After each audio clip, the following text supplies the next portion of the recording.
In this last batch of slides, I want to talk about issues affecting women in the workplace, ranging from expectations to issues of parenting, which is not just women, of course, but also men.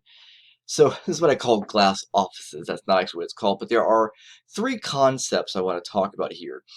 The first of which you may have already heard of is called a glass ceiling.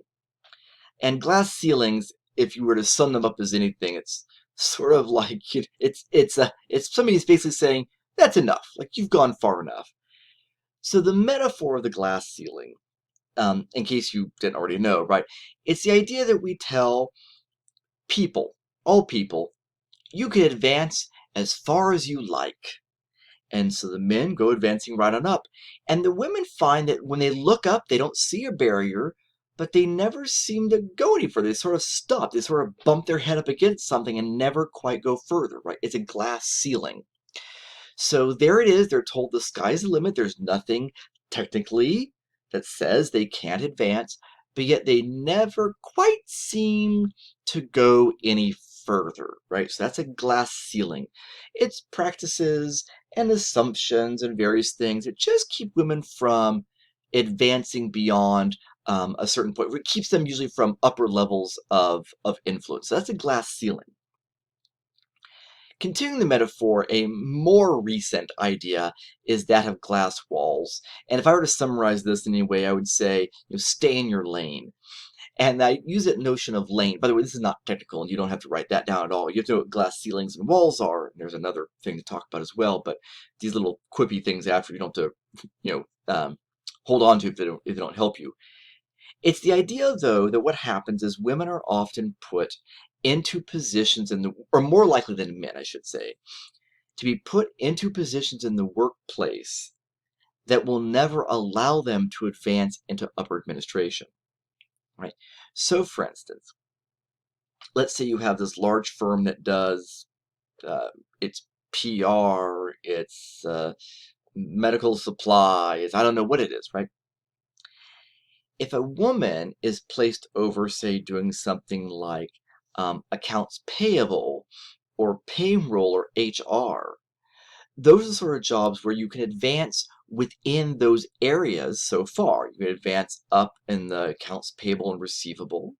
You can advance up in HR. You can, but and maybe I'm maybe some companies you can, but I'm using those as examples. The point is you can only advance so far in those kinds of jobs, right? Because they're off on the side and they just don't have as many opportunities for advancement, right? And it's called a glass wall because what happens is that here you and I are working next to each other, but we've been separated in a certain way. And so women end up getting placed more often than men.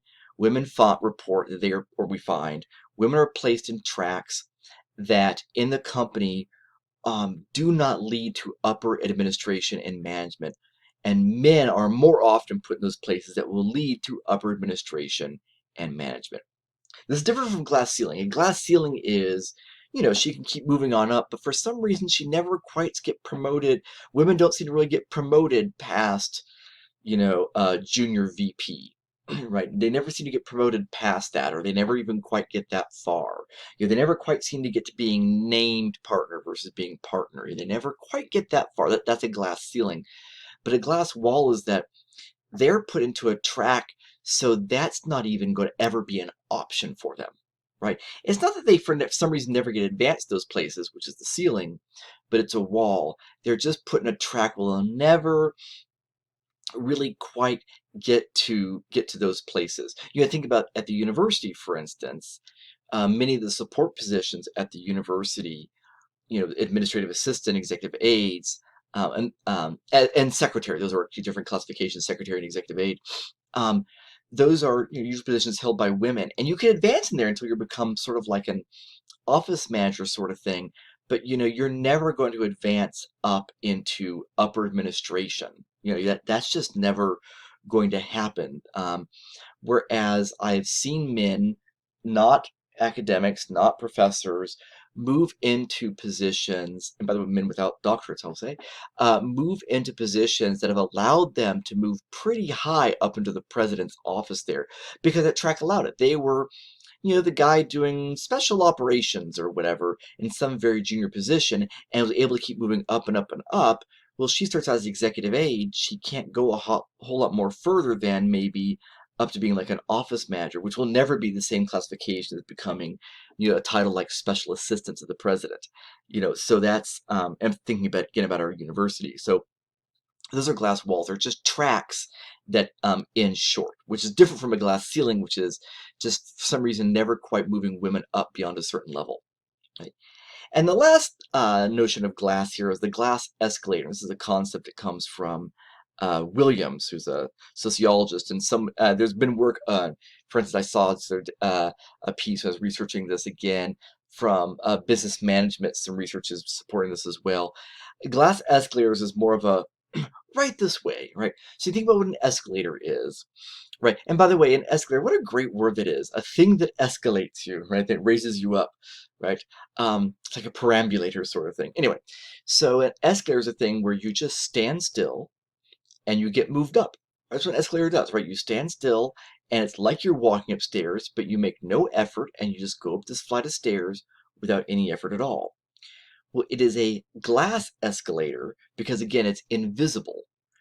And this is actually something that uh, impacts women in a sort of secondhand way, negatively, because the glass escalator is something that men benefit from in female-dominated professions. Williams is the first one to write about it, but it's been documented in other places. The glass escalator is the advantage of men, or that many men may find they experience in female-dominated professions. In Williams' original article, she looked at men doing primary school education, like grades K through 3 or K through 4, librarianship, nursing, and social work, all fields heavily dominated by women. And she interviewed the men as well as the women, but the larger focus was really on the men. And what she found was that the men, when they start their jobs even, so like the, second grade male school teacher, right away people assume he's going to want to move on up to be principal one day. Right. So he starts out and they're already just trying to move him on up. That is the assumption of the women he works with. There are more often men in administration and they have a tendency to sort of reach out to these men. So there's a pattern that has been found of men in female dominated professions often are promoted more quickly than are women. So though they're the minority population of the group, you know, I'm being smartass here when I say this, they're still men, right? And so they are promoted more quickly many times in these professions than are the women. Like I say, the men find that it's expected they're going to move up. They're encouraged to move up. They are sometimes given special tasks or requests are made of them in the workplace that are gendered in nature, lifting a heavy box, dealing with a difficult client or a difficult student, right? The idea of being a man, going all the way back down to a man as warrior, you're seeing some carryover of that, right? The men found that was an experience. Also, just a little bit of a note here, but something I want you to know. Williams found that the men reported that people outside of their workplace often assumed that the men working these female-dominated professions were very likely gay, rather they were queer identified. But they found that that was not the assumption of them within the workplace, and they didn't find any backlash as being men in female-dominated professions, unless, wait for it, because people are awful, they were in fact gay, and then in which case those men felt when they were openly gay, they felt a backlash from their colleagues, and in fact they were being sidelined in the workplace. So anyway, so the glass escalator is again said it really is the advantage of men, which there's only so many promotions, ends up often being at the disadvantage of women. One of the other things that has a tendency to negatively impact women is that there is an expectation that career paths are going to be linear in nature, that you take an entry-level position in a career field and you keep moving up and up and up, right? So that's one of the things, right? But part of this is also that career has long been defined as being full-time work. That when someone is working part-time, we have a tendency not to think of them as really working in their career, that it's more of a sideline, or right, it's not really their career. And women, as you saw back in this earlier data charts, are more likely to be working in part-time positions than full-time. I mean, more likely than men. They're actually more likely to be working full-time than part, but sometimes, right? But what I'm saying is that the women are more likely than men to be working part-time, or mothers are more likely to be working part-time than full-time. And we have a tendency to see people who are working part-time as not really serious and not really committed yet to their career has been a problem. Women to have and raise children also more likely to have, if you will, career gaps. I think about, just as an example, Eleanor's kindergarten teacher, who, by the way, you could not find a better kindergarten teacher, just saying. She said, I hope she doesn't mind me sharing this, but she said that, she had a job as a teacher and she had a child, and then when she had her second child, she decided it was best it was just best for them as a family that she would leave her job and stay home with the children, and then she had a third child as well, and then she came back again to teaching, and again, like I say, just this like amazing rock star teacher. I love her. But that is not uncommon, not totally common, but also not uncommon, that women may have career gaps. They worked for several years, took time off with very young children, and once they were, if you will, done having children, and those children were in daycare, went back to work, and they had these career gaps. And again, that disrupts this notion of what the linear, full-time career path looks like. One of the other things that's not does not affect women alone, but has more often affected women than it has men, have been leave policies. So here in the United States, we have something called FMLA, and this is a policy from, I want to say, 1993, one of the first policies signed into law by Bill Clinton. And in its day, it was radical. As I tell it to you, you're going to hear that it's actually sort of depressing. Especially, perhaps if you're one of the international students in our class and think, what the hell is the matter with this country? So, FMLA is the Family Medical Leave Act.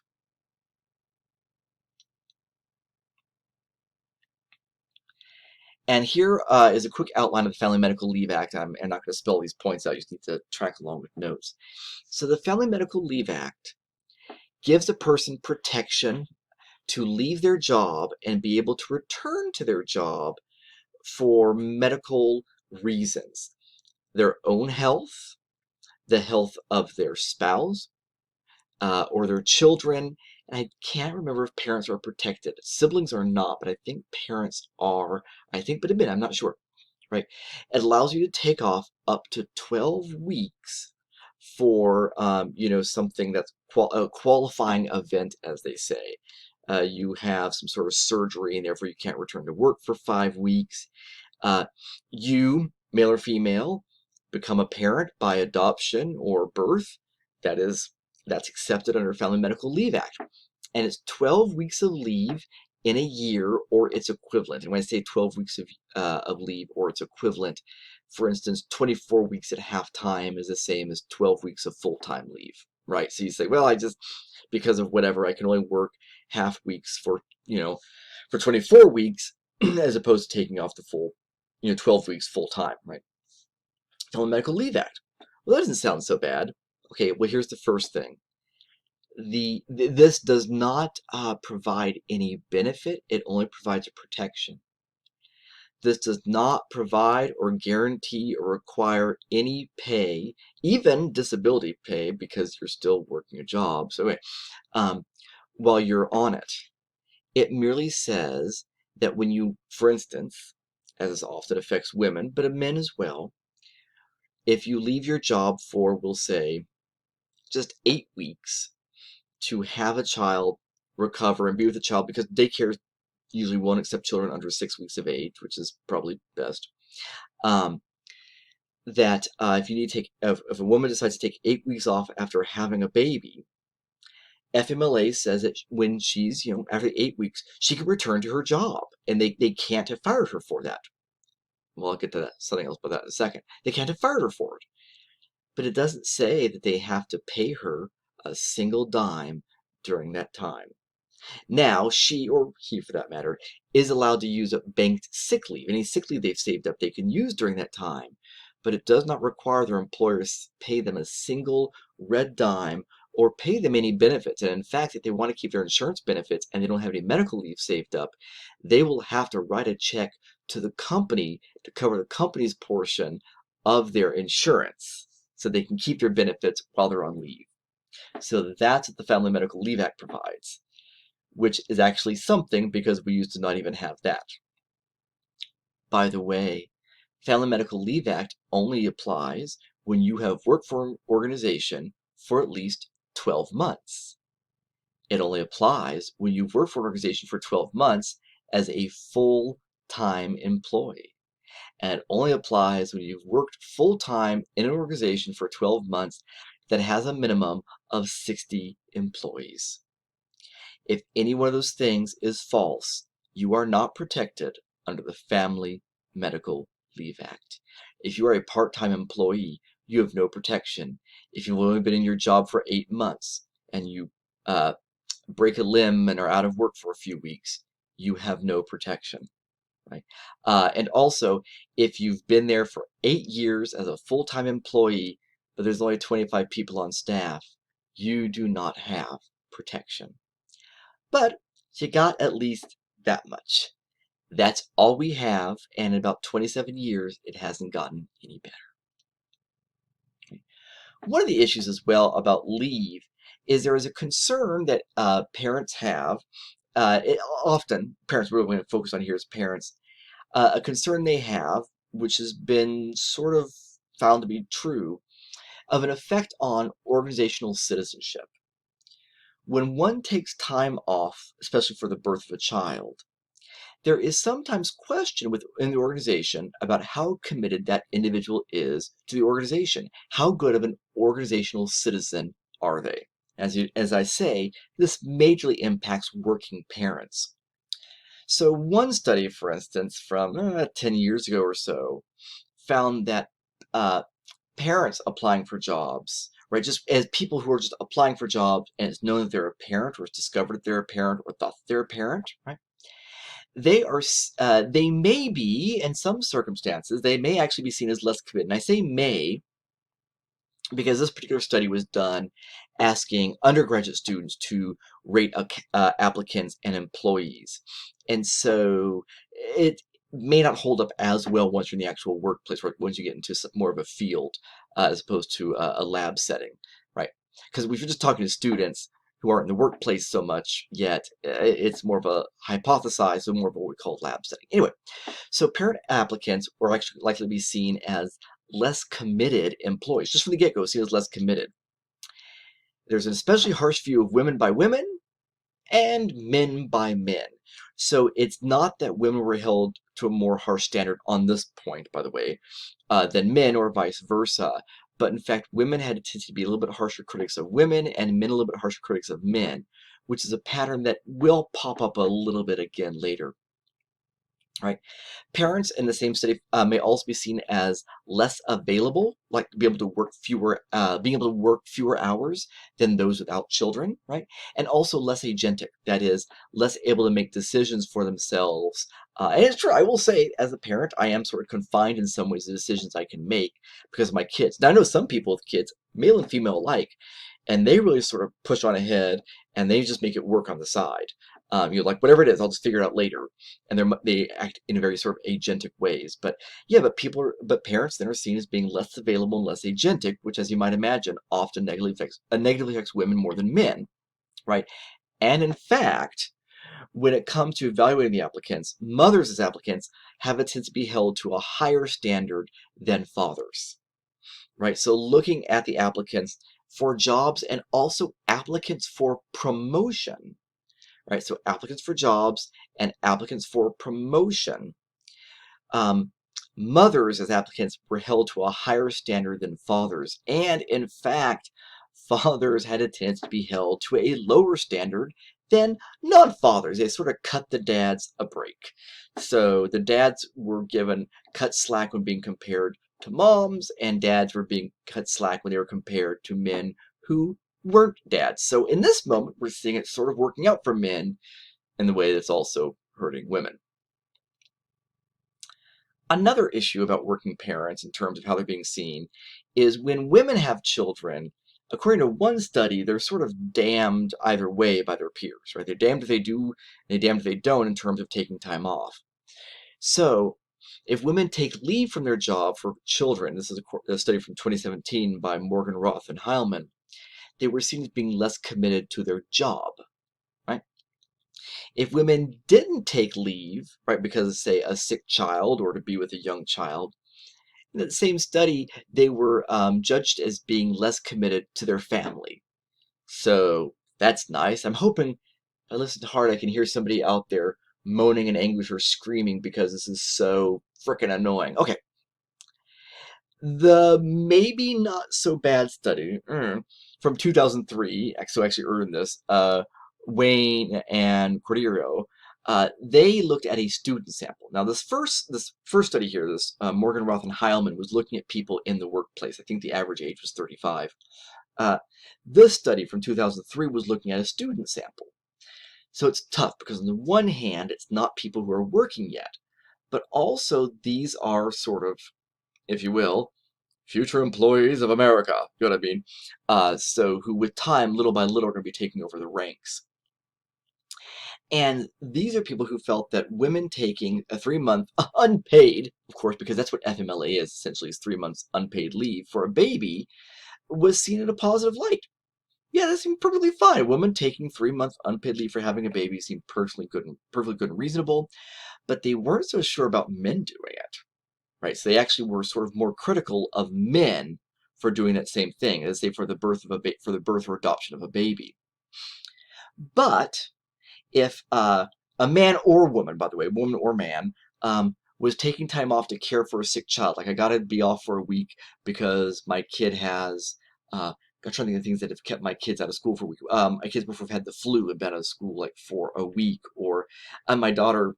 Those of you who are PopCom remember me going through this. My daughter was actually hospitalized following the flu because of this rare reaction of the immune system, myositis actually, and so she couldn't walk.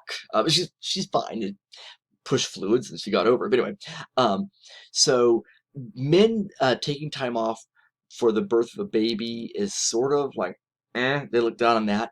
But if your kid's sick, men and women both get away with doing that for the most part.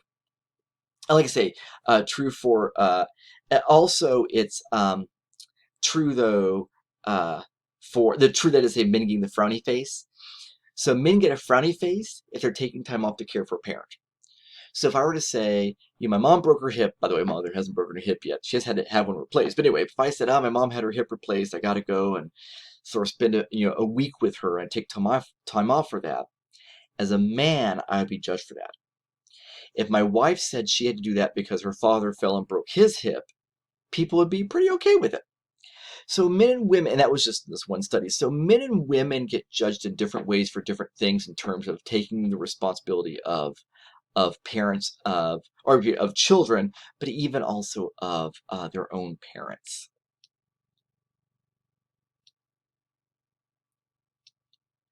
I want to look then at how does this affect then individuals in the workplace as well. And so we're going back to this Pew study again from 2019, just from a year ago, and the headline of this chart is that mothers are more likely than Father's Day being a working parent makes it harder for them to advance at work, right? And so if we take a minute to look at this, right?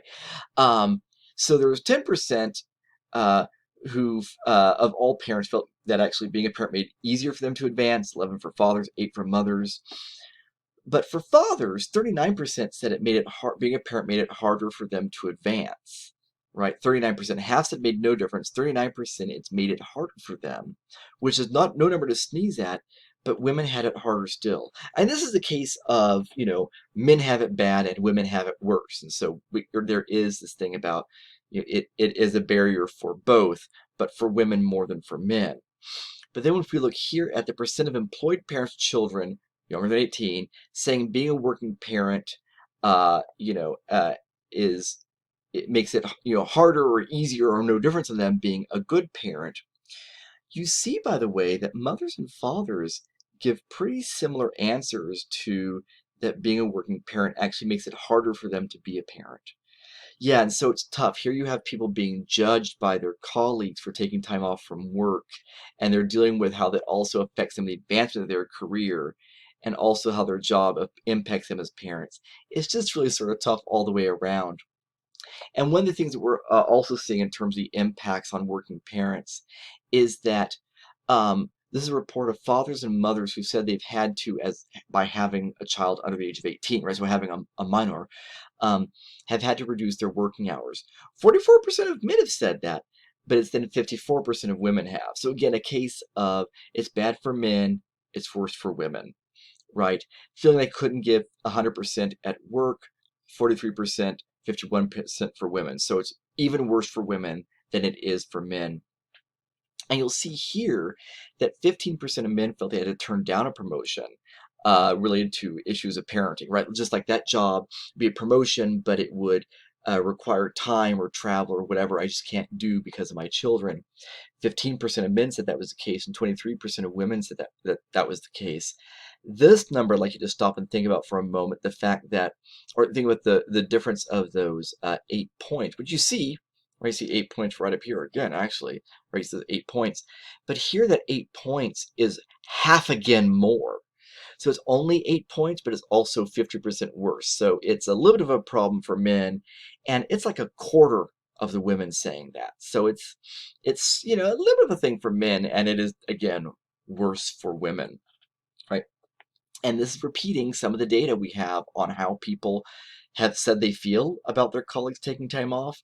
This is what the parents say they feel like they're getting from their colleagues, and it's not a total mismatch of the data, right? Being treated as they weren't committed to their work.